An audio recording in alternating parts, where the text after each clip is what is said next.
Barkanku da zuwa channel namu wato Smartverse TV Naija. Kar ku manta ku rubuta mana subscribe. Yau muna ɗauka muku rahoto wato inda aka ga babban jaruman mu wanda babu irin ta a arewacin Najeriya, ita ce Rahama Sadau. Ta yi nisan da ba a iya tunani.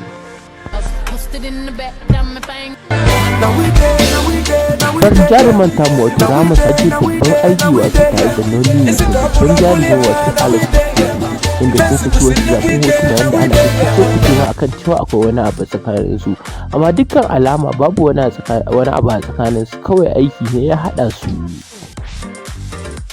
Idan mun riga da mun tabbatar da babban jaruman tamu wajen aiki ba ta wasa, akwai jajircewa, to duk yana daga cikin jajircewa ne, shi yasa ya zama na ma a wajen cikin Nollywood din suna ji da ita, tana da cikin babban actress yanzu haka a cikin su. Ka kuma ta ku rubuta mana subscribe, ku like, ku comment akan wannan. Mun gode.